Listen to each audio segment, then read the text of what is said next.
Hello. Magandang gabi sa inyo lahat. Magandang gabi. Ito po kasama ko si Pari Elmer, no? Kami po ay mga OFW. So, Pari Elmer, Yes, pwede boss. introduce mo muna ikaw. Nga po pala si Elmer, electronic technician ng Alutay Mall Damam sa Sapurilan. Entertainment gaming po kami. Dito, nasa 7 years na ako rito nagtatrabaho. Kasalukuyan. Oh, salamat. Wow, 7 years. Ako, 8 years na rin. So, sunod-sunod lang tayo.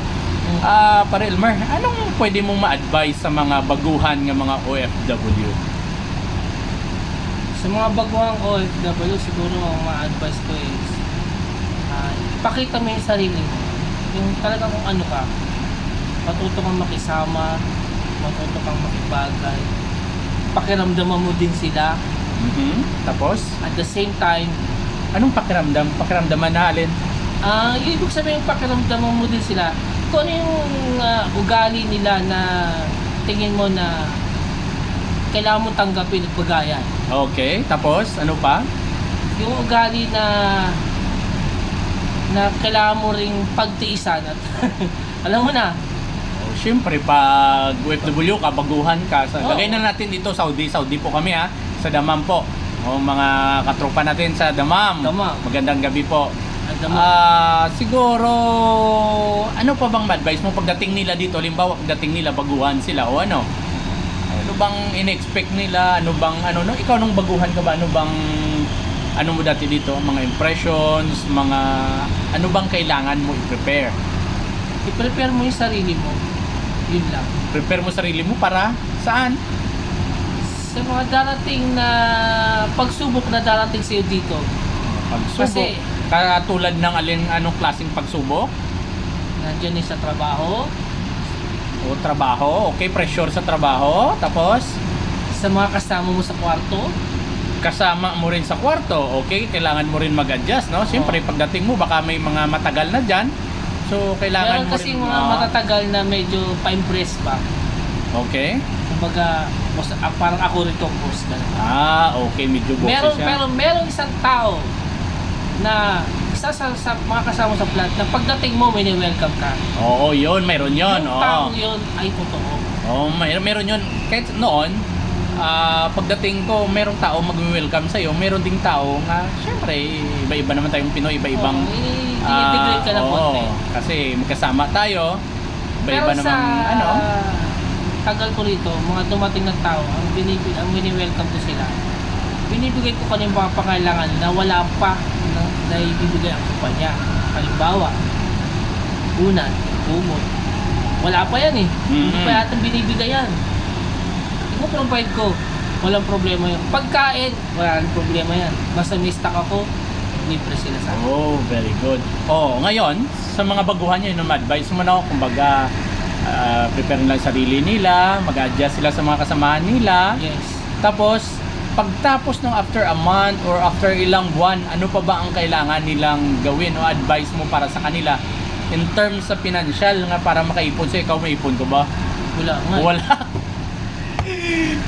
So, ikaw ang naranasan mo, ano bang pwede May mong ipon advice sa ako. kanila? May ipon, may ipon pala Ipon yun. na ako. Sorry. Kaya lang, pandemic, di ba? Oo. Sa pandemic, ang Pilipinas, alam mo naman, Oo, kailangan. Nagbabayad tayo ng Oo, bahay. tama. Siyempre, financing, ano tayo magagawa? Binenta. Tapos, Yung pinagkakitaan, yun ang pinakaipon ko na lang. siyempre, pag in-expect mo nga OFW, akala nila, wow, mayaman, maraming Yun. pera, sako-sako. Yun ang maling impresyon ng mga Pilipino sa atin.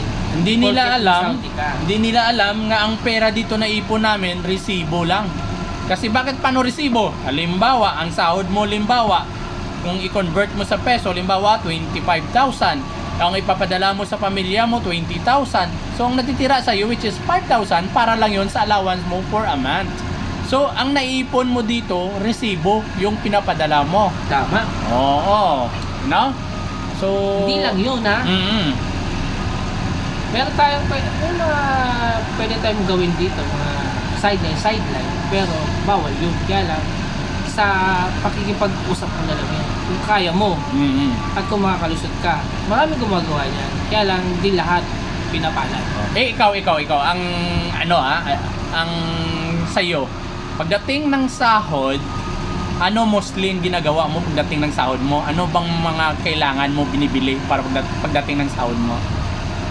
Siyempre, mga stock ko, mga babayaran ko. Stocks na alin? Stock ko sa pagkain ko. Stock ng pagkain mo. Good for 1 month. 1 month. Okay? Hindi pwedeng 2 days lang yan. Hindi noon. So noon, pag bumili ka ng stocks mo, yung stock mo nga pagkain, magkano nagagastos mo before Nung Before, dumating ka dito? Nung nandito ko Budget sa mo, dati ang budget ko is 500. 500 real. Kasama na internet doon. Kasama na yung internet, lahat Ngayon, ng mga December. pangailangan. So ngayon, Ngayon, hindi na. dahil may tax na, May tax nagmahal na rin ang lahat, magkano? 900. 900, isipin nyo, grabe. So imagine mo kung magkano ang sahod mo dito, no? Ima-minus mo yung pangangailangan mo araw-araw. Hindi man pwedeng i-sacrifice mo yung sarili mo dito kasi paano kung magkasakit ka? O sino na magtutulong sa pamilya nyo sa Pinas? Okay? So kaya ang advice talaga sa mga baguhang OFW, dapat number 1, lakasan mo ang loob mo. Bakit? 2 years, walang uwian yon. Gaano kalakas? Kasi number 1, homesick ang kalaban mo. Ikaw, nung bago ka ba?